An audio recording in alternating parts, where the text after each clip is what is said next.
সবার আগে তিনজন ব্যক্তি জাহান্নামে যাবে, এর আগে কেউ জাহান্নামে যাবে না। তিনজন ব্যক্তি কেমন তিনজন? দুনিয়ার সব বিবেকওয়ালারা বলে এই তিনজন বিনা হিসাবে জান্নাতে যাবে। মানুষের বিবেক বলে তিনজন লোক কোথায় যাবে, কিন্তু হাকিকতে যাবে কই? জাহান্নাম।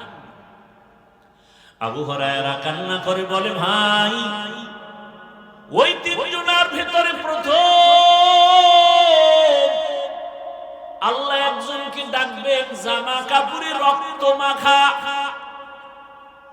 ডেকে বলবেন, আসো, তোমার শরীরের জামা কাপড়ে রক্ত লাগানো কেন? বলে, হে মালিক, আমি যুদ্ধের বীর যোদ্ধা, শহীদ, আমি যুদ্ধের ময়দানে গিয়া শহীদ হয়েছি, সেই রক্ত লাগানো আমার লাশ, আমার কাপড়। এবার আল্লাহ কয়, যুদ্ধ কেন করছিলি? বলে, ইসলামের পতাকা উঠাবার জন্য, উড্ডীন করার জন্য। আল্লাহ কয়, মানুষ তো তাই জানে, আমি তো তোর ভেতরেরটা জানি, তোর ভিতরের খবর আমি জানি, এটা মানুষ জানে না। মানুষ জানে তুই যুদ্ধের জন্য ইসলামের স্বার্থে গেছো, আমি জানি তুই দুনিয়া পাওয়ার আশায় গেছো। মানুষ তোরে স্বাগতম দিবে, স্মৃতির পাতায় ইতিহাস লিখবে, ছবি আঁকবে, হাত উঁচু করে যুদ্ধের ময়দানে বুকে গুলি নিছে। ইতিহাস আল্লাহর জন্য করো নাই। মানুষ তোমাকে বীর বাহাদুর বলবে, আল্লাহ বলবেন, এটা তো তুই দুনিয়ায় পেয়েছো, দুনিয়াটা দুনিয়ায় পেয়েছো, আমার আদালতে কিচ্ছু নাই। আল্লাহ অর্ডার করবেন, জাহান্নামের ফেরেশতা, এরে ধর, জাহান্নামের শিকল লাগায় জাহান্নামে নিয়ে যাও। সহিহ হাদিস। দ্বিতীয়, আমার মতো মাওলানা যারা, এদের ডাকবেন, এই বক্তা আসো, মাওলানা সাহেব আসো, মাদ্রাসায় অনেক ছাত্র পড়ছে, কিন্তু তোরে আমি আলেম বানাইছি, বল কোরআন হাদিসের ইলম দিয়ে কি করছো? আলেম বলবে, আল্লাহ তুমি জানো না, কণ্ঠ বাজায় বাজায় মানুষের দাওয়াত দিছি, নামাজের কথা বলছি, রোজার কথা বলছি, পর্দার কথা বলছি।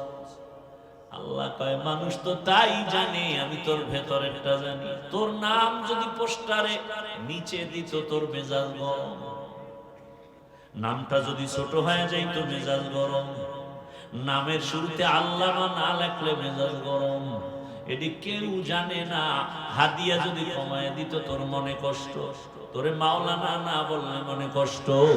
আমি আল্লাহ জানি, এলাকার মানুষ জানি, ইমাম সাহেব বড় বুজুর্গ মানুষ, কিন্তু আমি আল্লাহ জানি তুই সারা রাত মোবাইলে জেনার গুনাহ করছু। আল্লাহ বলবে, জাহান্নামের ফেরেশতা, এই মাওলানাকে ধর, জাহান্নামের শিকল লাগাইয়া তাকে জাহান্নামে নিয়ে যাও। তৃতীয় ব্যক্তিরে ডাকবে, এই টাকাওয়ালা, এদিকে। কত মানুষের ফকির বানাইছি, তোরে টাকাওয়ালা বানাইছি, টাকা কি করছো? কয়, জানো না আল্লাহ, মাদ্রাসা করছি, মসজিদে দান করছি, রাস্তাঘাটে দান করছি। আল্লাহ কয়, মানুষ তো তাই জানে, আমি তো তোর ভিতরেরটা জানি। দান করছো ৫,০০০, চায়ের দোকানে চাপাবাজি করছো, পুরা মাদ্রাসা তুই করে দিছো। এরকম চাপাবাজ আছে না? নাই। ২০,০০০ টাকা দিছে, নাম কয় না, আর ১,০০০ টাকা একজনে দিয়া কয়, মাইকে যদি নাম না কয় টাকা ফেরত দিস।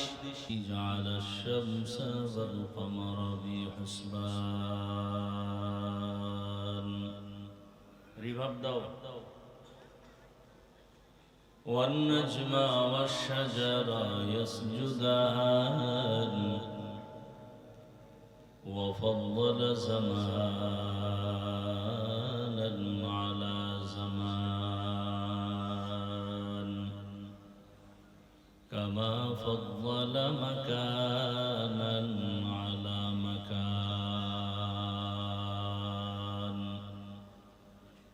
وإنسانا على إنسان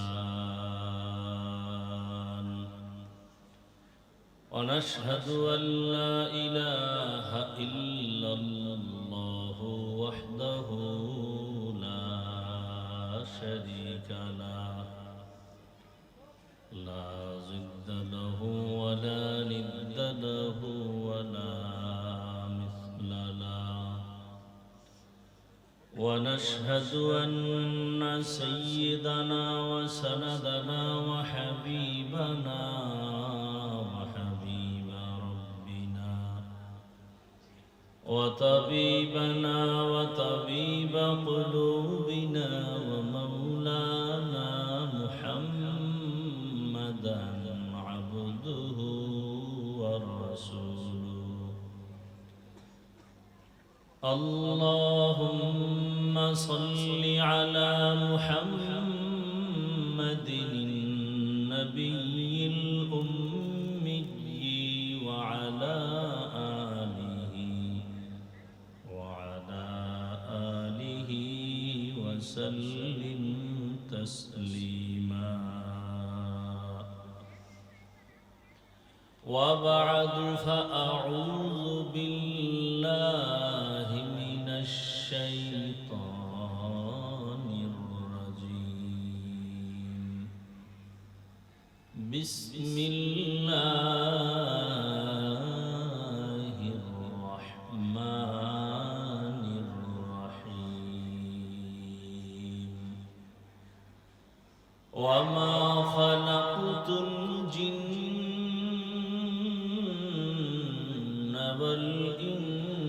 والإنس إلا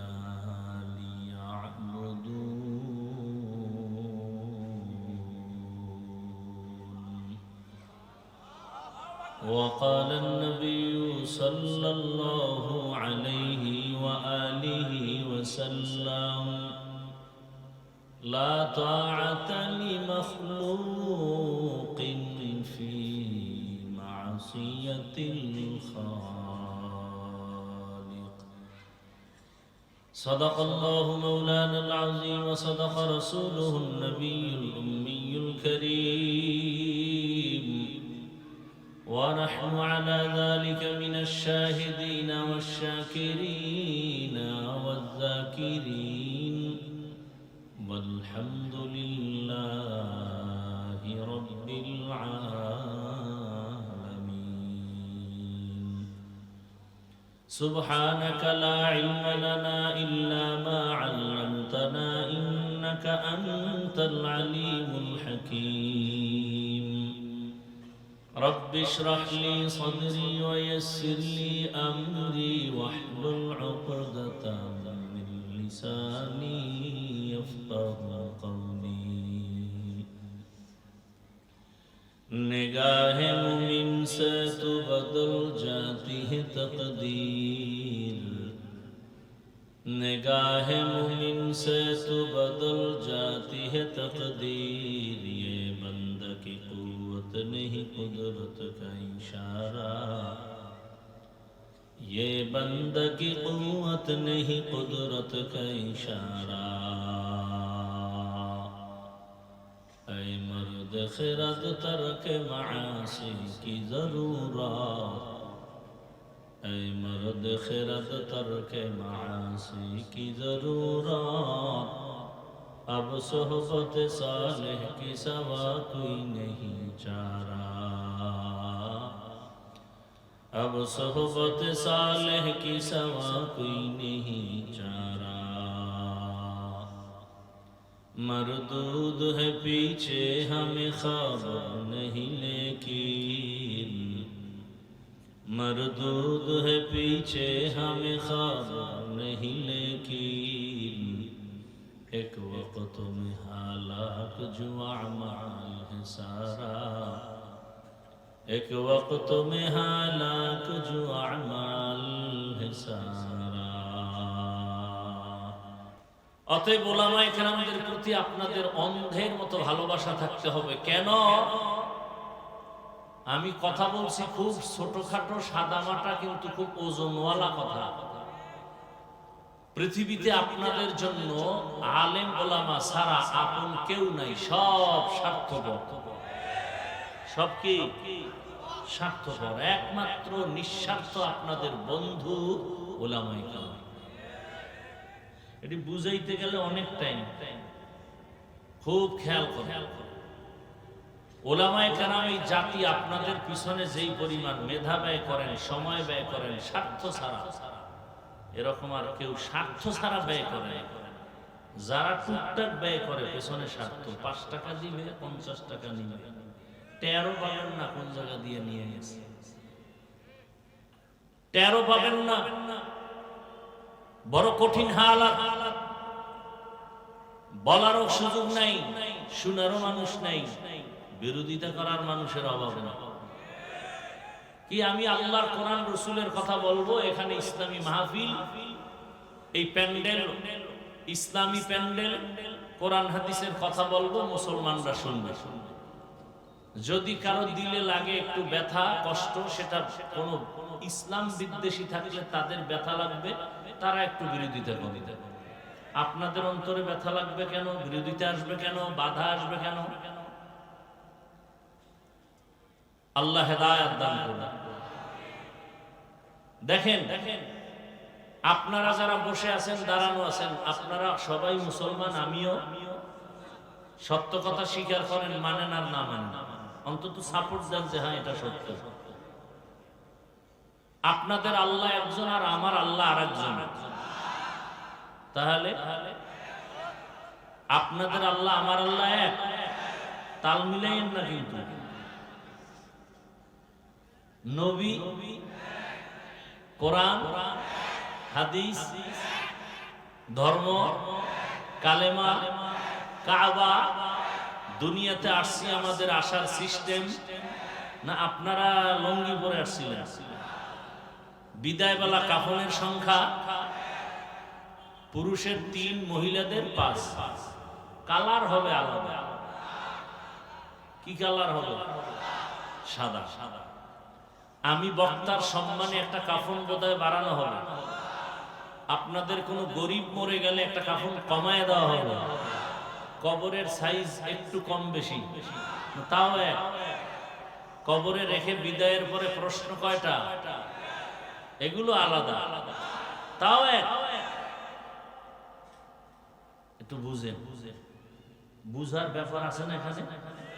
আল্লাহ এক, নবী এক, কোরআন এক, কাবা এক, ধর্ম এক, কালেমা এক, কাফন এক, কালার এক, কবর এক, প্রশ্ন এক। তা তো আপনারা আল্লাহ চিনেন, নবী চিনেন, কোরআন বুঝেন, হাদিস বুঝেন, কিয়ামত বুঝেন, জান্নাত বুঝেন, জাহান্নাম বুঝেন, আপনাদের তো বয়ান করা লাগে না হিসেবে। বয়ান তো তাদেরকে করা দরকার, হিন্দু, বৌদ্ধ, ইহুদি, খ্রিস্টান। এরা আল্লাহ চিনে না, নবী চিনে না, কোরআন বুঝে না, হাদিস বুঝে না, কিয়ামত বুঝে না, গুনাহ বুঝে না, সওয়াব বুঝে না। বয়ান তো ওদেরকে করা দরকার। চট্টগ্রাম পাহাড়ে গিয়ে বয়ান করা দরকার, ওখানে খ্রিস্টান মিশনারিরা টাকা দিয়ে মুসলমানকে বিধর্মী বানায়। বয়ান তো পঞ্চগড়ে গিয়ে করা দরকার, ওখানে বহু কাদিয়ানি টাকা দিয়ে মুসলমানকে কাদিয়ানি বানায়। অথচ ওদেরকে বয়ান করব পরের কথা, আপনাদের পেছনে ঘুরতে ঘুরতে ঘুরতে ঘুরতে 12টা মাস কুত্তার চেয়ে পাগল হয়ে গেছে। কুত্তা এরম পাগল হয়। শুধু আমি একা, প্রত্যেকটা আলেম, তাবলিগওয়ালারা নিজের মাইয়া পোলা বাড়ি গাড়ি বাদ দিয়ে সব আপনাদের নিয়ে মেহনত চিন্তা। আলেম ওলামা, পীর মাশায়েখ, তাবলিগ, মাদ্রাসাওয়ালারা 24 ঘন্টা আপনাদের সন্তানরা কেমনে মানুষ বানাবে সেই ফিকির। কথা ঠিক না? তাহলে এইভাবে আপনাদের পিছনে সময়, ফজরের পরে বয়ান, জোহরের পরে বয়ান, আসরের পরে বয়ান, মাগরিবের পরে বয়ান, ইশার পরে বয়ান, পারে না সারা রাত বয়ান। এত ইমাম সাহেব, খতিব সাহেবরা 24 ঘন্টা আপনাদের মেহনত, আপনাদের পিছনে সময়। এর 1/1 সময় নিজের ছেলে মেয়ে পরিবারের দেওয়ার টাইম পায়, সব আপনাদের পিছনে সময়। এরপরও আপনারা বিনিময় গালাগালি, বিরোধিতা ছাড়া কিছু দেন না। এরপরও এত কিছুর পরও কোনো আলেম গালি দেয়, বুঝায়, ঠান্ডা মাথায় বুঝায়। এরপর আমলের খাতা শূন্য কেন? বুঝ ঠিক কি ঠিক নাই? আমার বুঝ কি দেখেন তো। এই যে এতক্ষণ আপনারা বললেন আল্লাহ এক, নবী এক, কোরআন, কাবা সব এক। অথচ আমি টুপি খুলতে চাই না, লজ্জা। আপনি টুপি দিতে চান না, লজ্জা। আপনি মনে হয় আমার থেকে আর একটু ভিআইপি মানের মুসলমান। আমি দাড়ি কাটি না, কাটতে গেলে লজ্জা। আপনি রাখতে চান না, রাখলে লজ্জা। আমাকে আলাদা আপনাকে বয়ান দিতে হয়, বুঝাইতে হয়, পাও ধরতে হয়। এবার বুঝেন আপনি কত উঁচু তবকার মুসলমান, আমরা কতটা থার্ড ক্লাসের মুসলমান, আর আপনারা কত ভিআইপি। আমি মসজিদে না ঢুকলে লজ্জা পাই, আর আপনি ঢুকতে গেলে লজ্জা পান। আমি পর্দা না করলে লজ্জা, আর আপনি পর্দা করতে গেলে লজ্জা। কেমন কেমন জানি লাগে। সেই পর্দার বয়ান দিতে হবে আলাদা। এবার বুঝেন আপনি কোন জগতের মুসলমান। একটু বুঝার দরকার, বুঝার দরকার। বয়ান আপনারা জানেন সব, বুঝার অভাব। আমার বুঝ কি টুপিতে শান্তি, আমার বুঝ কি দাড়ির মধ্যে শান্তি, আমার বুঝ কি পাগড়ির মধ্যে সম্মান, আমার বুঝ কি আল্লাহর কোরআন রসুলের রাস্তায় সম্মান। আমনের বুঝ কি টুপি মাথায় দিলে মাথা গরম, বুঝ। দাড়ি রাখলে যৌবন থাকবে না, বুঝ। বড় বড় জামা পরলে শরীরটা কেমন যেন আটকা আটকা লাগে, বুঝ। কথা বুঝেন? আমার কথা বুঝতেছেন? আবার আপনাদের জেনারেল লাইনে একজনে বুঝ পাইছে না, হুজুরের টুপিতে সম্মান, ওই টুপিতে আমিও সম্মান পাবো। এবার র্যাবের চাকরি করে টুপি ছাড়ে না, আর্মির চাকরি করে দাড়ি ছাড়ে না, পুলিশের চাকরি করে নামাজ ছাড়ে না। নাই, আপনার কপাল খারাপ। এটা হলো ফাইনাল ফলাফল। আপনার কপাল খারাপ, এটা হলো মূল ফলাফল। আপনার কপাল খারাপ। কার জানি বড়দোয়া লাগছে আপনার উপর। তাহলে আপনার জেনারেল লাইনের, আপনার লাইনের মানুষটা ব্যবসা করে নামাজ পড়ে, চাকরি করে নামাজ পড়ে, ডিসি, এসপি, ওসি নামাজ পড়ে, চেয়ারম্যান, মেম্বার নামাজ পড়ে, ব্যবসাও করে নামাজও পড়ে, চাকরিও করে নামাজও পড়ে, রাস্তায় গাড়ি চালায়, ড্রাইভারি করে নামাজও পড়ে। আপনি পারেন না কেন? ফলাফল কপাল খারাপ। কার জানি বড়দোয়া লাগছে, আমার ভয় লাগে। নাহলে এইরকম বড়দোয়া না থাকলে আপনি এরকম হতে পারেন। দাবি করেন মুসলমান, চান শান্তি, লাগবে গাভীর দুধ, দৌড়াইতেছেন বলদের পিছনে। তো বলদের পেছনে দুধ পাইবেন না মুদ পাইবেন? হ্যাঁ, চাইতেছেন শান্তি, ঘুরতেছেন আব্রাহাম লিঙ্কনের পেছনে। চাইতেছেন শান্তি, ঘুরতেছেন লেনিনের আদর্শের পেছনে, কালমার্সের আদর্শের পেছনে, মাও সেতুনের আদর্শের পেছনে। এই সবগুলো মানুষের আদর্শ না পা, একমাত্র মদিনাওয়ালা রসুলের আদর্শই পা। আর সব কি না। আল্লাহ হেদায়েত দান করুন। চুরি করার অভ্যাস ভালো, ডাকাতি করার অভ্যাস ভালো, গালি দেওয়ার অভ্যাস ভালো, মানুষের উপরে জুলুম করার অভ্যাস ভালো, নারী ধর্ষণ করার অভ্যাস ভালো, কলমের খোসায় বেতন মারার অভ্যাস ভালো, হ্যাঁ, মানুষের বাড়িঘর জ্বালায় দেওয়ার অভ্যাস ভালো। তাহলে এই কাজগুলো যে মানুষ করে, ওই মানুষটাও তো খারাপ। কথা বলেন না কেন? ওই খারাপ মানুষ দিয়ে কখনো সমাজ ভালো হতে পারে না, পারে না, পারে না।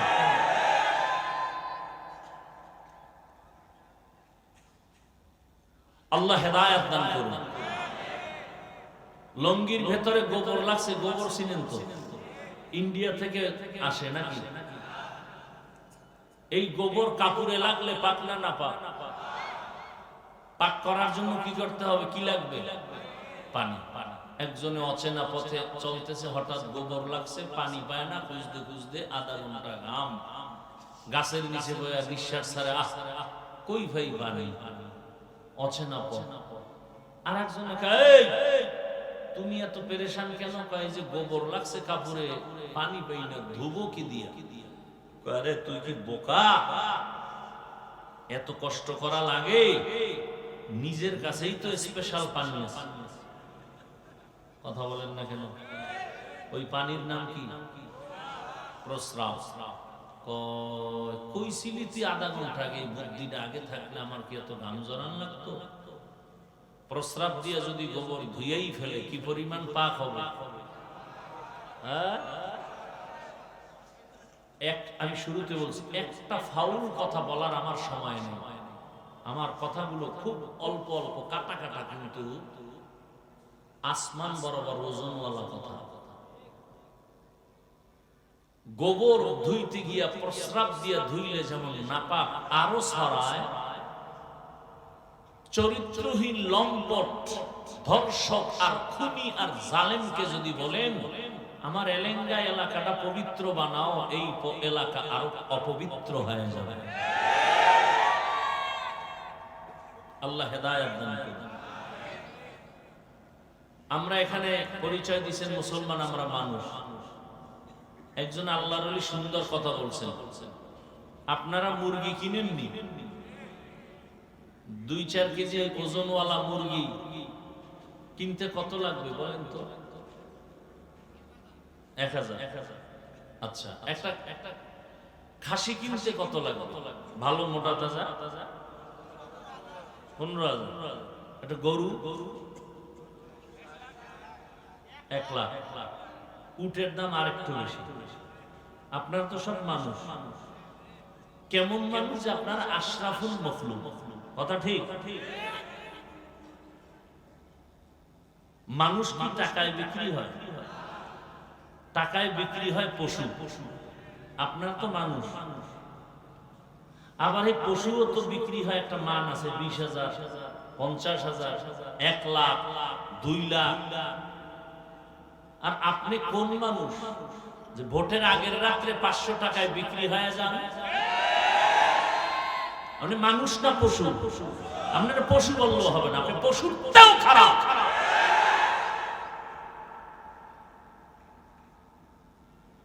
আশরাফুল মখলুক, টাকায় বিক্রি হয়ে যান আপনি। আর বাহাদুরি করে মানুষ তো কখনো টাকায় বিক্রি হতে পারে না, টাকায় বিক্রি হয় পশু।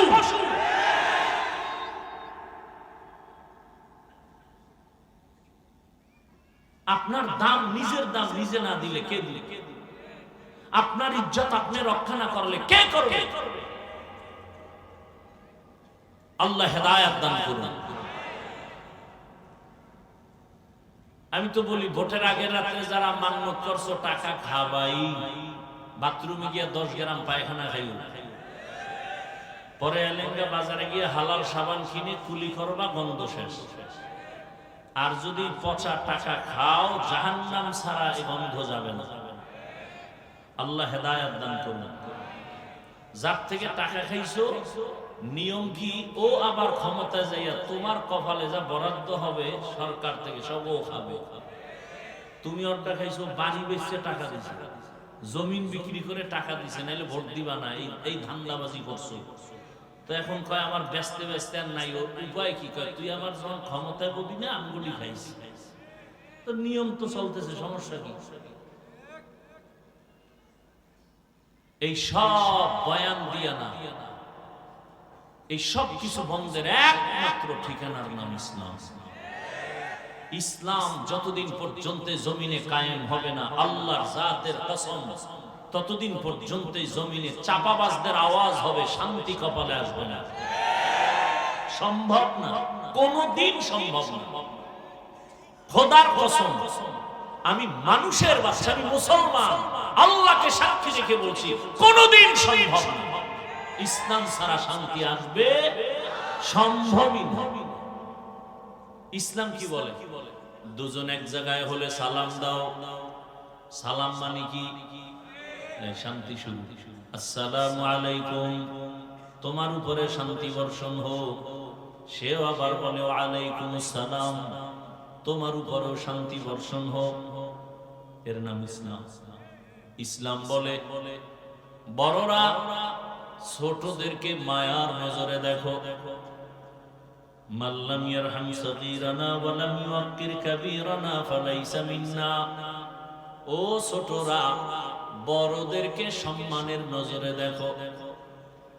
আল্লাহর জাতের কসম, আমার দেশের সব বড়রা যদি ছোটদেরকে মায়ার নজরে দেখে, কোনদিন বড়রা জুলুম করবে না। আর সব ছোটরা বড়দেরকে যদি সম্মান দিতে জানে, কোনদিন বড়দের সাথে ছোটরা বেয়াদবিমূলক আচরণ করবে না। এটা ইসলাম থাকলে সম্ভব, ইসলাম না থাকলে সম্ভব না। ইসলাম বলে কর্মচারী কাজ করবে, ঘাম ঝরার আগে বেতন দিয়ে দাও। তুমি যদি ঘাম ঝরার আগে কাজের লোকের বেতন দাও, সে কোনোদিন কাজে ফাঁকি দিবে না। আর যদি বেতন মেরে খাও, কাজ বাদ দিয়ে মোবাইল চালাবে। দীনিয়াল ইসলাম দীনু মাওকাহু আরজু কুফরা নানু আফওয়ান ইনদাহু মুqtadaয়া নবিয়ুন ওয়া সাহবুহু নুজুমুন লিল হিদায়া ফি জামাহু। আল্লাহ তাআলা বলেন, ওয়ামা খালাকতুল জিন্না ওয়াল ইনসা ইল্লা লিয়াবুদুন। আমি জিন ও মানুষ সৃষ্টি করি নাই, হ্যাঁ করেছি একমাত্র আমার ইবাদতের জন্য। নবীজি বলেন, লা তাআতা লি মাখলুকিন ফি মাসিয়াতিল খালিক। আল্লাহকে অসন্তুষ্ট করে ভিন্ন কারো হুকুম মানা হারাম। আল্লাহকে বেজার করে দুনিয়ার কারো হুকুম মানা যাবে না, হারাম। এ হলো তরজমা। ব্যাখ্যা কি? বলে আল্লাহকে বেজার করে পীরের কথা মানা হারাম। এখন কোন তাফসীরা যদি কয় পীরের কথা মানা হারাম, কত নাম্বার আয়াতে আছে? ভালো করে বুঝেন। আল্লাহকে বেজার করে নেতার কথা মানা হারাম, আল্লাহকে বেজার করে মা বাবার কথা মানা হারাম।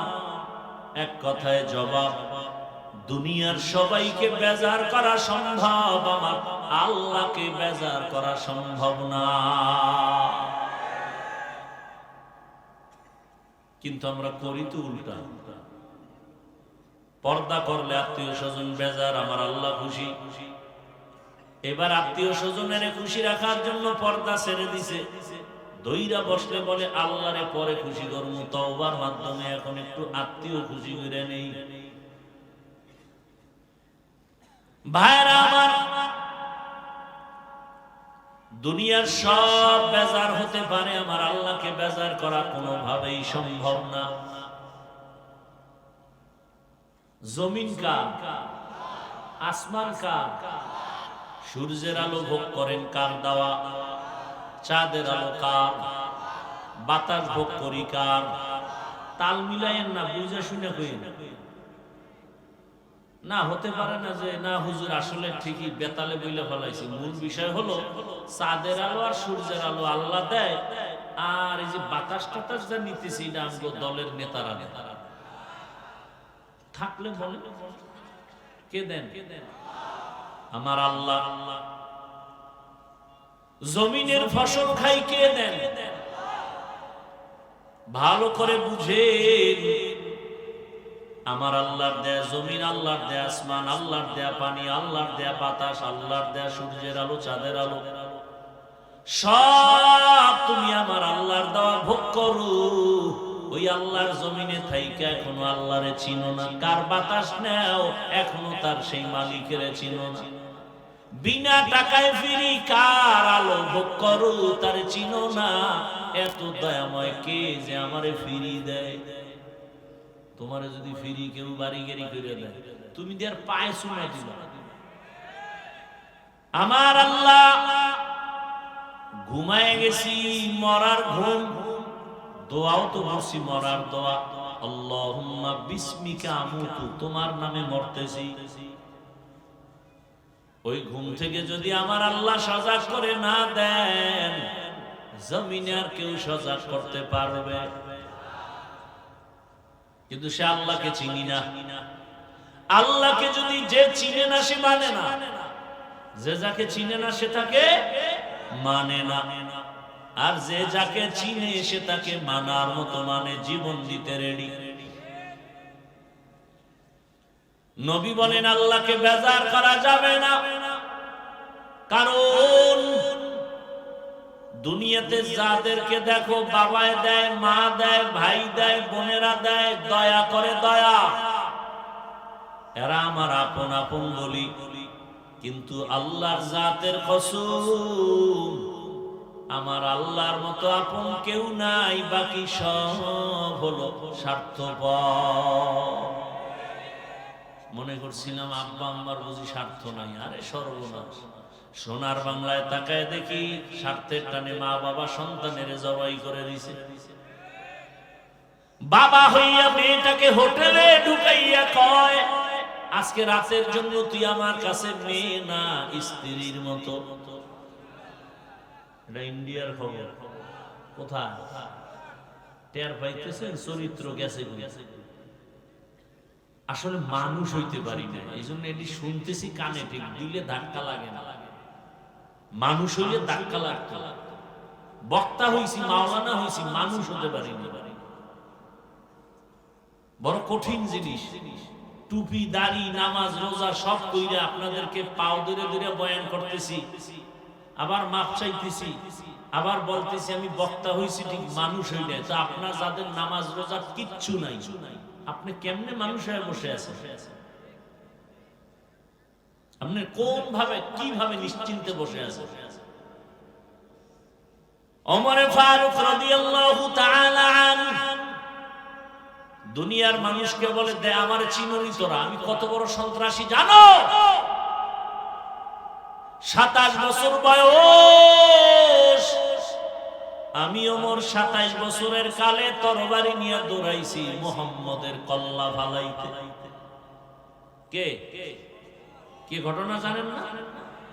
সেই ওমর রহমতের নবীর সামনে আসিয়া মোমের মতো দুর্বল হয়ে গেলাম। চেহারা দিয়ে তাকাইয়া এত মায়া লাগছে, অন্তর সাক্ষী দেয় এই মানুষ কখনো দুশ্মন হতে পারে না। রহমতের নবী তো দামি নবী, কেমন আমার আল্লাহ তো তাকে আলাদা করে মায়া দিয়া বানাইছে। কেমন মায়ার নবী! সমস্ত নবী আল্লাহর বন্ধু, রাসূল আল্লাহর বন্ধু, মূসা নবী আল্লাহর বন্ধু, ইব্রাহিম আল্লাহর বন্ধু, ঈসা নবী আল্লাহর বন্ধু, সব নবী রাসূল। আমার নবীও আল্লাহর বন্ধু। ব্যবধানটা কোথায়? সব নবী রাসূল আমার আল্লাহ তাআলার আশিক, আর আমার আল্লাহ নিজে হলেন মুহাম্মদের আশিক। ব্যবধান আছে না নাই? ইমামুল আউয়ালিনাল আখিরিন, বহরে সাদকা রাহমাতাল লিল আলামিন, সাইয়্যিদুল কাউনাইন খাতমুল মুরসালিন, আখির আমদ বুদ ফখরুল আউয়ালিন। ওগো নবীর উম্মতেরা,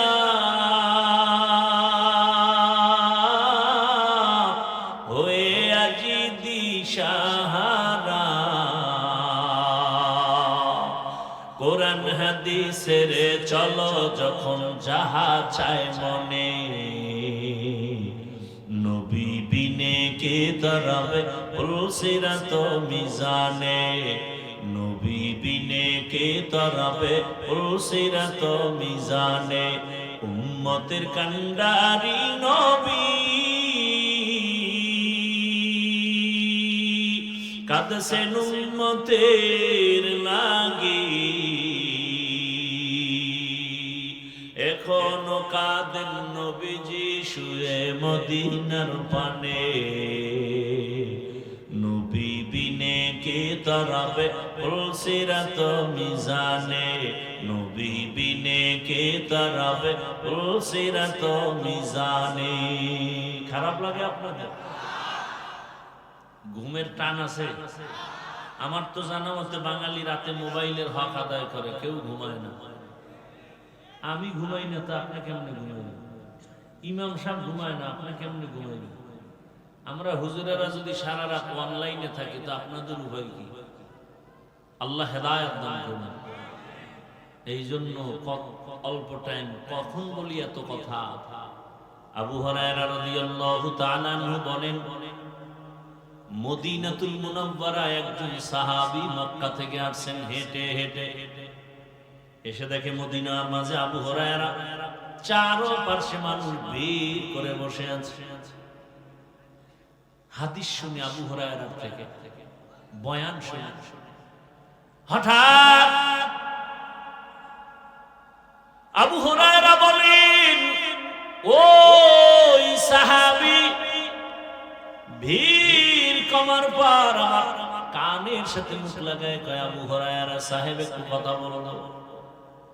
ডেকে নিয়ে পাশে গেলেন আর বললেন, আমি মক্কা থেকে হেঁটে হেঁটে কষ্ট করে আসছি, আমার একটা হাদিস শোনাবেন, তবে একা একা শোনাবেন। ওই হাদিস, যেই হাদিসটা আপনাকেও নবী বড় আদর করে শুনাইছেন। আবু হুরায়রা বলেন, আমি তার হাতটা ধরে মদিনা এক পাশে একটা নির্জন ঘরের মধ্যে চলে গেল। ওখানে যাইয়া ওই সাহাবী ভাইকে বসাইয়া আবু হুরায়রা বলেন, এই ভাই, রহমতের নবী এমন একটা নির্জন জায়গায় আমি আবু হুরায়রাকে বসাইয়া একটা হাদিস শুনাইছিলেন, কেউ ছিল না, নবী আর আমি। কই বইলেই একটা চিৎকার দিয়ে আবু হুরায়রা বেহুশ হয়ে গেছে। সাহাবী ভয় পেয়ে গেলেন। হুশে আসার পরে আবার সাহাবী আবু হুরায়রা বলেন, রহমতের নবী আমাকে এইভাবে নির্জনে বসাইয়া, নবী আর আমি ছাড়া কেউ নাই, একটা হাদিস শুনাইছেন, ওই হাদিসটা তোমার আজ শোনাবো। আবার বলুন। আবু হুরায়রা চোখের পানি ছেড়ে কান্না করে বেহুশা আবার হুশে আসছে। আবার বলে, রহমতের নবী যেই হাদিসটা আমি আবু হুরায়রাকে একা শুনাইছি, ওই হাদিস আমি আজ আপনাকে শোনাবো। এ কথা বলে আবার তিনবার বেহুশ হয়েছে হাদিসটা শোনানোর সময়। এইবার চতুর্থবার কান্না করে আর বলেন, রহমতের নবী হাদিস বলছেন, কিয়ামতের দিন যেদিন কায়েম হয়ে যাবে, সব মানুষ উলঙ্গ দাঁড়াবে, নারীরা উলঙ্গ, পুরুষেরাও উলঙ্গ দাঁড়াবে। এ পুরা জমিন হবে কিয়ামতের মাঠ। মুসলমানের প্রথম কিবলা বাইতুল মাকদিস, সিরিয়ার জমিন হবে আল্লাহর বিচারালয়, স্টেজ আদালত। কোন বর্ণনায় আছে বাইতুল্লাহর পাশে আরাফার ময়দান হবে বিচারালয়, আদালত। তবে বিশুদ্ধ বর্ণনাই হলো সিরিয়ার জমিন হবে আদালত। ওই দিন রহমতের নবী বলেন, সবার আগে তিনজন ব্যক্তি জাহান্নামে যাবে, এর আগে কেউ জাহান্নামে যাবে না। তিনজন ব্যক্তি, কেমন তিনজন? দুনিয়ার সব বিবেকওয়ালারা বলে এই তিনজন বিনা হিসাবে জান্নাতে যাবে। মানুষের বিবেক বলে তিনজন লোক কোথায় যাবে, কিন্তু হাকিকতে যাবে কই? জাহান্নাম। আবু হুরায়রা কান্না করে বলে, ভাই, ওই তিনজনের ভেতরে প্রথম আল্লাহ একজনকে ডাকবেন, জামা কাপড়ে রক্ত মাখা, ডেকে বলবেন, আসো, তোমার শরীরের জামা কাপড়ে রক্ত লাগানো কেন? বলে, হে মালিক, আমি যুদ্ধের বীর যোদ্ধা, শহীদ, আমি যুদ্ধের ময়দানে গিয়া শহীদ হয়েছি, সেই রক্ত লাগানো আমার লাশ। আমার কাপড়। এবার আল্লাহ কয় যুদ্ধ কেন করছিলি? বলে ইসলামের পতাকা উঠাবার জন্য, উড্ডীন করার জন্য। আল্লাহ কয় মানুষ তো তাই জানে, আমি তো তোর ভেতরেরটা জানি, তোর ভিতরের খবর আমি জানি, এটা মানুষ জানে না। মানুষ জানে তুই যুদ্ধের জন্য ইসলামের স্বার্থে গেছু, আমি জানি তুই দুনিয়া পাওয়ার আশায় গেছো। মানুষ তোরে স্বাগতম দিবে, স্মৃতির পাতায় ইতিহাস লিখবে, ছবি আঁকবে, হাত উঁচু করে যুদ্ধের ময়দানে বুকে গুলি নিছে। ইতিহাস আল্লাহর জন্য করো নাই। মানুষ তোমাকে বীর বাহাদুর বলবে, আল্লাহ বলবে এটা তো তুই দুনিয়ায় পেয়েছো, দুনিয়াটা দুনিয়ায় পেয়েছো, আমার আদালতে কিচ্ছু নাই। আল্লাহ অর্ডার করবেন জাহান্নামের ফেরেশতা, এরে ধর, জাহান্নামের শিকল লাগায় জাহান্নামে নিয়ে যাও। সহিহ হাদিস। দ্বিতীয়, আমার মতো মাওলানা যারা এদের ডাকবেন, এই বক্তা আসো, মাওলানা সাহেব আসো, মাদ্রাসায় অনেক ছাত্র পড়ছে কিন্তু তোরে আমি আলেম বানাইছি, বল কোরআন হাদিসের ইলম দিয়ে কি করছো? আলেম বলবে আল্লাহ তুমি জানো না, কণ্ঠ বাজায় বাজায় মানুষের দাওয়াত দিছি, নামাজের কথা বলছি, রোজার কথা বলছি, পর্দার কথা বলছি।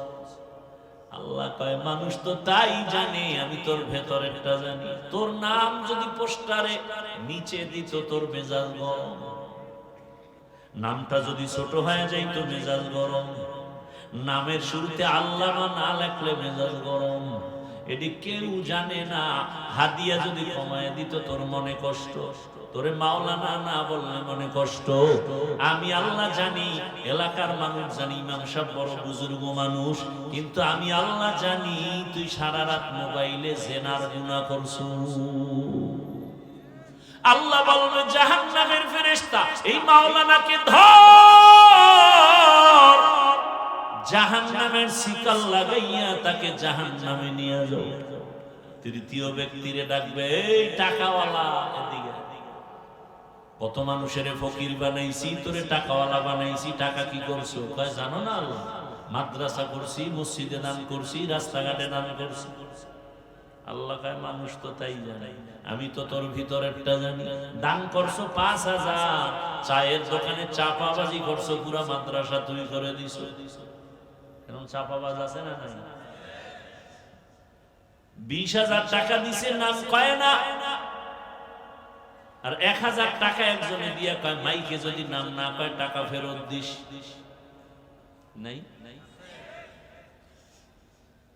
ভাইরা আমার, সর্বশেষ আল্লাহ বলবে জাহান্নামের ফেরেশতাই দানবীরেরও শিকল লাগায় জাহান্নামে না। তাহলে গলা কাটা শহীদ মাওলানা, এগো অবস্থা যদি এমন হয়, আপনার উভয়ে কি আমার উভয়? চিন্তা করা দরকার আছে না? ওমর বলে হাসিবু আনফুসাকুম ক্বাবলা আন তুহাসাবু, আসল হিসাবের আগে তোমার নিজের হিসাব নিজে মিলাও। মালিকের আদালতে দাঁড়াইয়া নতুন করে হিসাব মিলানোর টাইম হবে না রে বাবা। ওমর ফারুক রাদিয়াল্লাহু তাআলা আনহু কত বড় সন্ত্রাসী, ২৭ বছরে নবীর কল্লা কাটতে গিয়া কালেমাওয়ালা হয়ে গেল। এরে নবীর আশিক, রহমতের নবী আমার, কত দামি। রাসূলের চেহারাটার দিকে খালি একবার তাকাইলে ১ সপ্তাহের ক্ষুধা নিবারণ হয়ে যেত। আরো আস্তে করে বলো। আর কিছুক্ষণ বয়ান শুনবেন না ধৈর্য হারাই ফেলতেছেন? আল্লাহ সবাইকে কবুল করুন। ভাইরা আমার, রহমতের নবী আমার এমন আদর্শ উম্মতের কাছে রেখে গেছেন। নবী বলেন আমি বিদায় নিলাম, কিয়ামত পর্যন্ত এই উম্মতের শান্তির পথ দেখাবে একমাত্র উলামায়ে কেরাম। নিঃস্বার্থভাবে দেখাবেন। দুনিয়াতে সব স্বার্থপর। আমার মালিক আপনাকে আমাকে এত দয়া করছেন, কোনো স্বার্থ নাই। আল্লাহ যদি স্বার্থপর হইতে, আল্লাহর দেওয়া পানি বাতাস সব ভোগ করিয়া আমরা যারা আল্লাহরে মানি না, ঘুমের মধ্যে আমাদের মেরে ফেলতে। বরং আল্লাহ মারেন না। করোনার মতো বিপদও আল্লাহ আমাকে বাঁচায় রাখছেন। আল্লাহ না মেরে বারবার ডাকে, আসো তওবার পথে আসো। একবার কবি ইয়া রব্বি গফিরলি, আল্লাহ মাফ করো তোর গুনাহ। এমনকি ময়দানে যারা আসছেন, আল্লাহ পাক এই রকম একটা মজলিস আরশে আজিমের মধ্যে ফেরেশতার মাধ্যমে আল্লাহ মিলাইয়া বক্তা হিসাবে আল্লাহ বয়ান করেন, আমাদের প্রশংসা করেন।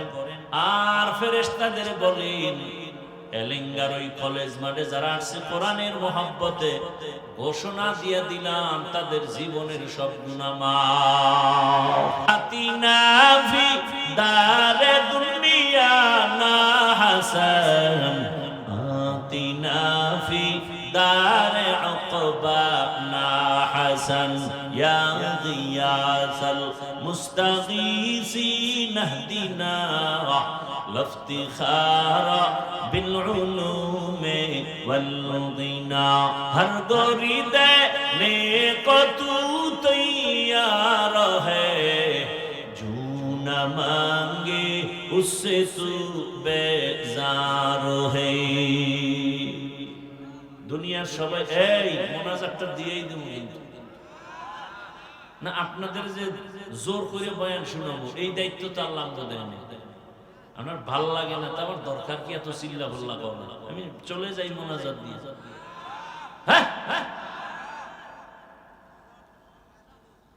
বেরামি মানুষগুলো, মানুষের লজ্জা না থাকলে আর কি করে?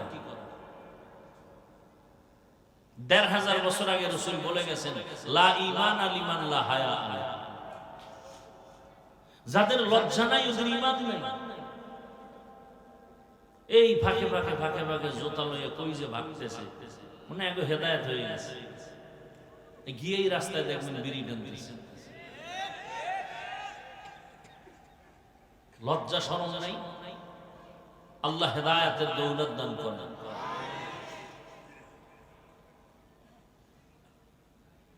ভাইরা আমার, আল্লাহ তাআলা মানুষ কেন বানাইলেন? আল্লাহ বলেন, আমি মানুষ বানাই নাই। এরপরে বলে, না না, মানুষ বানাইছি একটা কাজের জন্য, ইবাদত। কি কাজ? দুনিয়ার মানুষের আর কোনো কাজ নাই, কাজ একটা, নাম কি? ইবাদত। মা খালাকতুল জিন্না ওয়াল ইনসি বাখা, जुज़ इबादत निस्ते मक़सूद अज़्ज़ाहा। আল্লাহ ইবাদতের জন্য মানুষ বানাইছেন। মানুষের জীবনে একটাই কাজ, আর কোনো কাজ নাই। ওয়ামা খালাকতুল জিন্না ওয়াল ইনসা ইল্লা লিয়াবুদুন।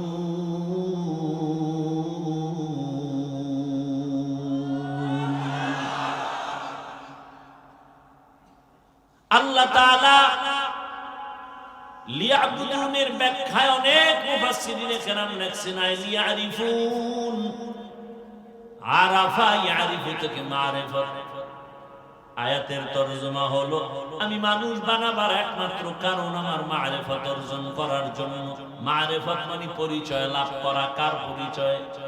ইয়া ইলাহি মুঝসে মুঝকো দূর কর, ताके देखो मुझ में तुझको एक नजर। या इलाही तू मेरा माबूद है, या इलाही तू मेरा माशूक है। যারা কয় মারিফত বলতে কিছু নাই, এরা ভণ্ড। এরা কি? আর এক দল কয় মারেফতি আসল, শরীয়তের বেল নেই, এরাও ভণ্ড। আছেন এরকম কেউ? আউল বাউল ফাউল, কথা বলেন না কেন? বাউল শব্দের অর্থ কি জানেন? হ্যাঁ, বাউল শব্দের শাব্দিক অর্থ উন্মাদ, পাগল। বাউল শিল্পী লেখে সার্চ দিয়ে দেখবেন, লেখা আসবে যাযাবর জাতি। ওরা বোধহয় নামটা স্বপ্নে পেয়েছিল বাউল, এই জন্য সবটি পাগল হয়ে গেছে। কথা ঠিক না? যত পাগল যেখানে পাগলামি করুক, কিন্তু আমার আল্লাহ, আমার রসুল, আমার ইসলাম, আমার কোরআন হাদিস জীবনের মূল। জীবনের মূল কি? ইসলাম। এখানে যদি কেউ একটু বাঁকা কথা কয়, জীবনের এক বিন্দু রক্ত দিয়া হলেও এই বিষয়ে কাউকে ছাড় দেয়া হবে না। আমার বাবার সাথে মাঝে মাঝে তর্ক লাগে না? লাগে না? লাগে। কিন্তু বাবারে কেউ অপমান করবে, এটা কি সন্তান মেনে নিবে? এই যুবকরা, মেনে নিবি? তোমার সামনে যদি কেউ তোমার বাবারে অপমানজনক কথা বলে, তুমি তো যদি বাবার আসলেই মহাব্বতের সন্তান হও, কলারটা ধরেই তুমি বলবাই, বেয়াদব সাবধান, আমি আমার বাবার সাথে তর্ক যাই করি না কেন, আমার বাবারে ছোট করবি, চামড়া তুলে ফেলবো। কথা ঠিক? তাহলে এই কথাটাই তুমি অন্তরে ঢুকাও ইসলামের লাইনে। এখানে বহু আল্লাহর বান্দা নামাজ পড়ে না, ঠিক মতো রোজা রাখে না, দাড়ি রাখে না, পর্দা করে না, আছে না? কিন্তু আল্লাহকে তো ভালোবাসে। কি? যুবকদের বললেন, যুবক ওয়াদা কর, কেউ যদি তোমার সামনে ইসলাম, কোরআন, হাদিস, উলামায়ে কেরাম, যাদের মাধ্যমে আল্লাহ চিনলাম, কোরআন শিখলাম, কালেমা শিখলাম, সেই ওলামা, সেই আলেম, সেই কোরআন হাদিস, আল্লাহ রসুল নিয়ে কেউ বাজে কথা বলে, সাথে সাথে কলারটা ধরে ফেলবে, ধরে বলবা, এই রাধুনির বাচ্চা। কি বলবা? রাধুনির বাচ্চা। এটা গালি না, শুনতে মনে হয় গালি, গালি না। রাধুনি তো সবার মা, আমার মাও রাধুনি, তোমার মাও রাধুনি। কি? তাহলে আমরা সে রাধুনি মায়ের সন্তান। তো কলারটা ধরে বলবে, এই রাধুনির বাচ্চা, আমি নামাজ পড়ি না ঠিক, আমি দাঁড়িয়ে রাখতে পারি না, পর্দা করতে পারি না, কিন্তু আমার জীবনের মূল আলেম ওলামা, ইসলাম, কোরআন হাদিস, ওখানে যদি কিছু বলো তো চামড়া তুলে ফেলা হবে। কি নিয়ত করা যায় না? ইসলামকে অপমান হতে দিবা না, এই মূল কথা। এত তুমি নামাজ পড়তে পারো না ঠিক মতো, তোমাকে বুঝাবো, গালি দিব, কিন্তু ইসলামকে, কোরআন হাদিস, আলেম ওলামাকে কেউ যেন অপমান করার সুযোগ না পায়। কি এতটুকু আল্লাহর প্রতি ভালোবাসা নাই? থাকলে তো এত আন্দোলন করা লাগতো না। জুলাই স্বাধীনের পরেও শান্তি কি আছে? তাহলে বোঝা গেল ওই স্বাধীন সফল হয়নি। তাহলে চূড়ান্ত ভাবে একটা সফল স্বাধীন আবার করতে হবে। যেই সফল স্বাধীন হলে আমার দেশের হিন্দুরা নিরাপদে চলবে, খ্রিস্টান নিরাপদে চলবে, ব্যবসায়ী নিরাপদে চলবে, আমার বোন, আমার মা ইজ্জত নিয়ে চলবে, কেউ চোখ চলতে পারবে না। সেই সফল স্বাধীন করার জন্য প্রস্তুতি গ্রহণ করো, সবাই মিলে সে স্বাধীন করতে হবে। আর সেই সফল স্বাধীন হবে একমাত্র ইসলামের স্বাধীন। কিসের স্বাধীন? ইসলামের স্বাধীন। ইসলাম যদি আমার দেশে বাস্তবায়ন হয়ে যায়, আমার দেশে কোনো মানুষ না খেয়ে থাকবে না, ডাস্টবিনে কেউ পচা খাবার খাবে না। ইসলাম আসলে সব গরিব ধনী হয়ে যাবে, সব চোরেরা ভালো হইয়া টাকার মালিক হয়ে যাবে, বাড়ির মালিক হয়ে যাবে, গাড়ির মালিক হয়ে যাবে। আমি চ্যালেঞ্জ দিয়ে বলছি, তুমি ইসলাম বুঝো না, এই আলোচনাগুলো হয় না, এজন্য মানুষ মনে করে ইসলাম আইলে আমি বিড়ি টাননেওয়ালার উপায় কি? পৃথিবীর একজন আলেম কুল শিরোমণি শাহ আতাউল্লাহ বুখারী বয়ান করতেছেন, জান্নাতের বয়ান। মা তাশতাহি আনফুসুকুম, জান্নাতে গিয়া যা চাইবা তাই পাইবা। একজনের কয় বিড়ি পাওয়া যায় বলি, যেমন প্রশ্ন তেমন জবাব। হযরত বললেন, বিড়ি যদিও পাও, তবে আগুন আনতে তো জাহান্নামে যেতে হবে, জান্নাতে তো আগুন নেই। আর জাহান্নামে যদি বিড়ি ধরাইতে যাই, হেইনি জাকাত ফিরে টের পাবে যে কত ধানে কত চাল। ইসলাম যদি আমার সোনার বাংলায় কায়েম হয়, চোরের টেনশন, আমি কেমনে চুরি করব আর সংসার চালাবো। ইসলাম যদি আমার দেশে আসে, বিড়িখোরের টেনশন, আমার বিড়ি টানার নেশার কি হবে? আছে না? এই বিষয়গুলো হুদা ধান্দা করে, চিন্তা করে না, জবাব পায় না, এই জন্য বহুত পেরেশানি আছে। আচ্ছা, এই যে প্যান্ডেলটা, এটা সুন্দর না? ভালো না খারাপ? আচ্ছা, এই প্যান্ডেলে কি এমন কেউ আছে বিড়ি টানে? এরকম কেউ নাই? আচ্ছা, এই ওয়াজে আসার পরে 2-3 ঘন্টায় কয়টা বিড়ি টানছে? কেন এখানে লাগিলেই কেউ বই রয়েছে যে বিড়ি টানলেই ফিডা?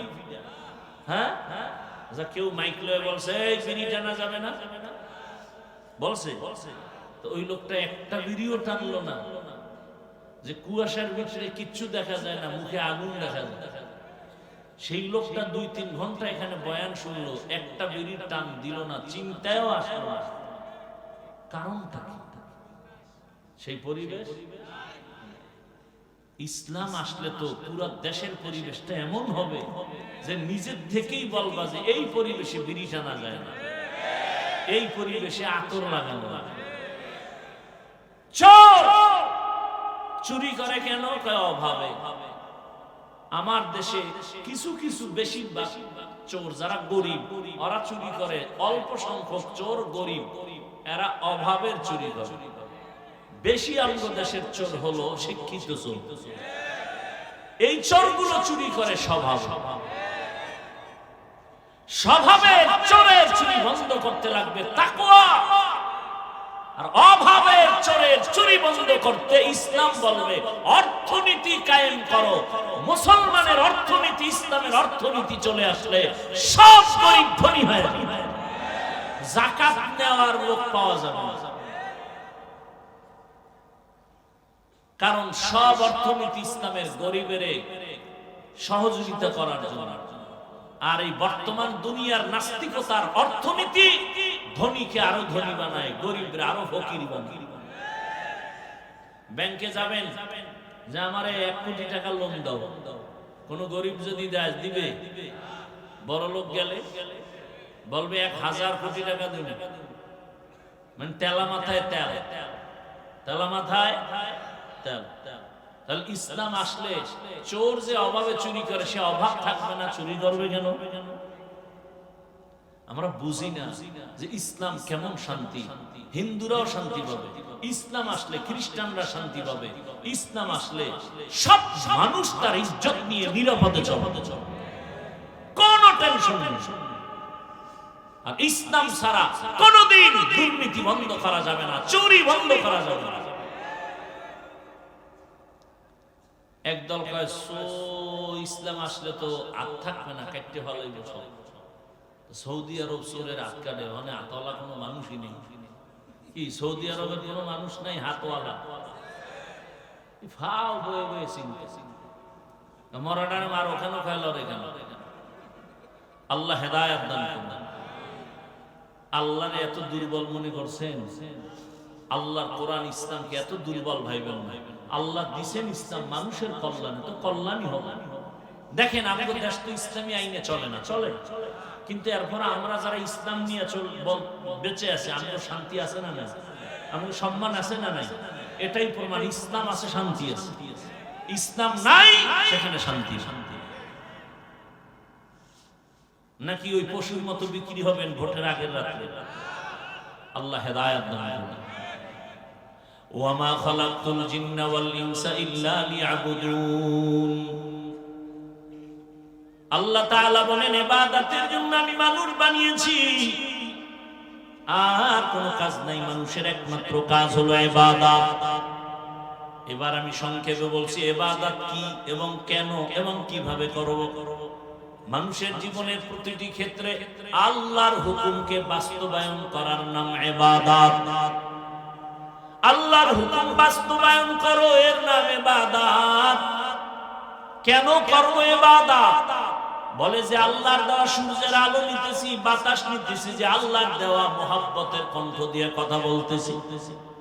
আমার জবানের কথা এত সুন্দর, যিনি আমার এত সুন্দর কণ্ঠ দিয়েছেন তিনি আরো কত সুন্দর।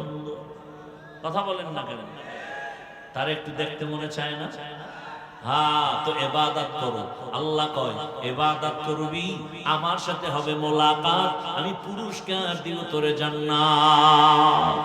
আতিনা ফি দারে দুনিয়া না হাসান, আতিনা ফি দারে উকবা না হাসান, ইয়া গিয়াসাল মুস্তাগীসিন ইহদিনা লাফতিখারা বিল উলুমে ওয়াল গিনা। ইবাদত কি? আল্লাহর হুকুম বাস্তবায়ন করার নাম ইবাদত। কেন করব? রবের মোলাকাত, বিনিময়ে পাবো পুরস্কার জান্নাত। কোন সিস্টেমে করব? বলে মাত্র এক সিস্টেম, হলো মদিনাওয়ালা রাসূলের তরিকা। নবীর আদর্শ মেনে তুমি বাজার করো ইবাদত, নবীর আদর্শ মেনে তুমি ঘুম যাইবা ইবাদত, নবীর আদর্শ মেনে তুমি বাথরুমে যাও ইবাদত, নবীর আদর্শ মেনে তুমি ব্যবসা করো ইবাদত। তুমি যা করো রাসূলের তরিকায় করো ইবাদত। নবীর তরিকা বাদ দিয়ে নামাজ পড়বা, ইবাদত হবে না। নবীর তরিকা বাদ দিয়ে রোজা রাখবা, ইবাদত হবে না। কারণ আমার নবীর আদর্শ তো সুন্দর, জমিন এমন সুন্দর আদর্শ আর কারো নাই। রহমতের নবীর আদর্শ এত সুন্দর। ও আমার কলিজার যুবক, কয়দিন আর দুনিয়াতে বাহাদুরি করবা? ও আমার পর্দার আড়ালের মা বোনেরা, আমি শুরুতেও বলেছিলাম, এই যে এতক্ষণ আপনাদের বয়ান শুনাইতেছি, একবারও কিন্তু বলি নাই যে সবাই তাবলীগে যেতেই হবে। বলছি?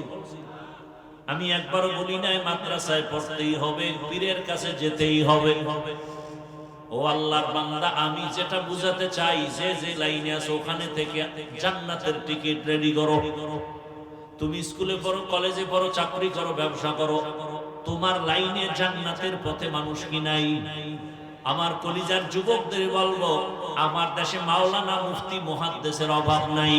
আমার দেশে বড় অভাব আদর্শবান ডাক্তার নাই, আদর্শবান ইঞ্জিনিয়ারের অভাব, আদর্শবান প্রফেসরের অভাব, আদর্শবান ওসি ডিসিএসপির বড় অভাব। আজ আমার দেশের জেলা থানা সব জায়গার chairman, member, OC, DC SP, army, police, BDR যদি ৫ ওয়াক্ত নামাজি হতো, আমার সমাজে বয়ান চলতো ঘরে ঘরে, কোন সুদখোর থেকে অনুমতি নেওয়া লাগতো না।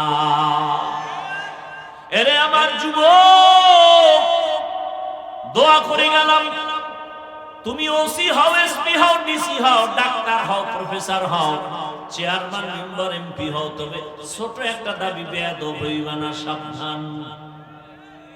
বলবা হাফিজ ভাই ডাক্তার হব, বেয়াদব হব না, ইঞ্জিনিয়ার হব, বেয়াদব হব না। তার ব্যাখ্যা কি?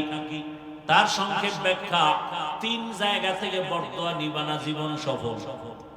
যদি বরদোয়া আসে, খোদার কসম মরার আগে পঙ্গু হয়ে যাবে। কয় জায়গা? 1 নম্বরে মা বাবা। মা বাবায় যদি তোমার উপরে কষ্ট পাইয়া আহ শব্দ বলে, ধ্বংস শুরু হয়ে যাবে। 2 হলো শিক্ষক। তোমার আমার শিক্ষক কিন্তু তোমার আমারে আসল মানুষ বানাইছেন।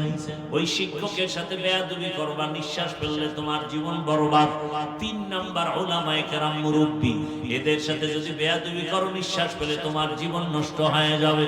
অতএব আমার যুবক, মা বাবার দোয়া নিয়া, শিক্ষকের দোয়া নিয়া, উলামায়ে কেরামের দোয়া পরামর্শ নিয়া, নবীর আদর্শ মেনে যদি ডাক্তার হও, এই এলাকায় তোমার সুনাম থাকবে না, গোটা দেশের মধ্যে সুনাম হয়ে যাবে। এই এখানে যত লোক আছো যুবক বাবারা, ডাক্তার জাকির নায়েকরে কে না চিনে? অথচ হোমিওপ্যাথিক ডাক্তার তোমার মতো সারা রাত মোবাইলে যদি গুনাহ করত, কোনদিনে তো সুনাম হতো না। মানুষের জীবনে ধ্বংস হওয়া যত বদনাম আছে, মারাত্মক বদনাম 2টা, অর্থ কেলেঙ্কারি, নারী কেলেঙ্কারি। চরিত্র অমূল্য ধন। তুমি স্কুল কলেজে পড়ো, তোমার মতো যুবক কলেজে পড়ে নামাজ পড়ে, তুমি একটু সাক্ষী দাও আছে? তোমার বিবেককে জিজ্ঞাসা করো, তোমার কপালে কার বরদোয়া লাগছে, তুমি পারো না কেন? তোমার মতো লাইনের জেনারেল লাইনের মানুষটা রাস্তায় গাড়ি চালায়, নামাজ পড়ে, নদীর মধ্যে মাছ ধরে নামাজ পড়ে, কৃষি কাজ করে নামাজ পড়ে, ডাক্তার প্রফেসর ইঞ্জিনিয়ার নামাজ পড়ে, তুমি কেন পারো না? তোমার কপালে আমার আল্লাহর লানত, বেজার হয়ে গেছে গুনার কারণে আমার আল্লাহ। ও যুবক, পর্দার আড়ালের মা বোনেরা, আপনার মতো কত মা এই এলাকায় আছে, পর্দা করে নামাজ পড়ে, মোবাইলে সময় নষ্ট করে না, স্বামীর মাল খেয়ানত করে না। আম্মা জান, আপনারা কেন পারবেন না? কয়দিন দুনিয়ায় বাহাদুরি করবেন? চোখের সামনে লাশ আর লাশ, পানির নিচে, ঘুমের বিছানায়, গাড়ির নিচে লাশ। বেশিরভাগ যুবক যুবতীরাই মরে বেশি। ও যুবক যুবতী, এখনো কেন সোজা হও না? ও আমার কলিজার যুবক বাবা, মনে মানুষের কিছু আশা থাকে, মনে মনে একটা আশা জাগছে, নাচ গান দেখলে কি জানি মজা আছে। যুবকদের বলছি, আমি তো সেই মজা নেই না, তুমি তো নিছো, এখনো কি আশা পূরণ হয় নাই? এইবার তওবা করো। মনে আশা লাগছে পার্কে যাইবা, মেয়ে নিয়ে নাচ গান করবা, করছো, এখন তওবা করো। যদি কও না হুজুর আশা পূরণ হয় নাই, তাহলে আমাকে বলো যুবক বাবা, আর কতদিন পার্কে পার্কে তোরাইলে আশা পূরণ হবে? আর কত রাত মোবাইলে গুনাহ করে কাটাইলে তোমার আশা পূরণ হবে? আর কতবার পার্কে গিয়া নাচ গান করলে আশা পূরণ হবে? আর কতবার নামাজ ছাড়লে, দাড়ি কাটলে তোমার আশা পূরণ হবে? এবং এটাও বলো, তোমার হায়াতের বাকি আছে আর কতদিন? অনুরোধ, ঢাকা কলেজে গিয়ে দেখো কত ছাত্র মাথায় পাগড়ি, কলেজে পড়ে, দাড়ি অনেক বড়, জামা বড়, মনে হয় মসজিদের খতিব, অথচ ঢাকা কলেজে পড়ে। বুস্টারে ঠিক করিয়া তওবার নিয়তে আসো। মা বাবারে যারা কষ্ট দিয়েছো তাড়াতাড়ি মাপ নিয়ে নাও। শিক্ষকের যদি কষ্ট দিয়ে থাকো মাপ নিয়ে নাও। মা বাবার দোয়া নাও, আলেমের দোয়া নাও। মনে মনে আমার আল্লাহকে তওবার নিয়তে বলো, হে মালিক, জীবনে কত নামাজ ছাড়লাম, দাড়ি কাটলাম, বেপরদায় চললাম, ও আল্লাহ, মা বাবার সাথে বেয়াদবি করেছি, শিক্ষকের সাথে বেয়াদবি, আলেম ওলামা মুরব্বীদের সাথে বেয়াদবি। আজকে যদি আমার লাইনের যুবক জেনারেল লাইনে থাকিয়া নামাজ পড়ে, চাকরি করে, ব্যবসা করে, আমি পারবো না কেন? ও আল্লাহ, পেছনে যত অন্যায় করেছি মাফ করে দাও। সামনে আর নামাজ ছাড়বো না, দাড়ি কাটবো না, বেপরদায় চলবো না। মা বাবার দোয়া নিয়া, শিক্ষকের দোয়া নিয়ে চলবো, ওলামায়ে কেরামের পরামর্শ নিয়া, নবীর আদর্শ মেনে চলবো। ও আল্লাহর বান্দারা, অন্তর যদি তৈরি হয়, মুনাফিকি না থাকে, খাঁটি তওবার নিয়ত যাদের আছে, দুটো হাত আমার আল্লাহকে দেখায়া দাও। আয় আল্লাহ, আমাদের তওবা কবুল করে নেন। তওবার উপরে মজবুত হইয়া চলার মতো তৌফিক দান করেন, আমিন। আলহামদুলিল্লাহি রাব্বিল আলামিন, ওয়াসসালাতু ওয়াসসালামু আলা সাইয়্যিদিল আমবিয়া ওয়াল মুরসালিন ওয়া আলা আলিহি ওয়া আসহাবিহি আজমাইন। ইয়া আরহামার রাহিমিন, ইয়া আরহামার রাহিমিন, ইয়া আরহামার রাহিমিন। রব্বিরহামহুমা কামা রব্বায়ানি সগীরা। আল্লাহুম্মা ইন্নাকা আফুউন কারীম তুহিব্বুল আফওয়া ফা'ফু আন্না। اللهم إنا نسألك رضاك والجنة ونعوذ بك من سخطك والنار. اللهم إنا نعوذ بك من البرص والجنون والجذام وسيء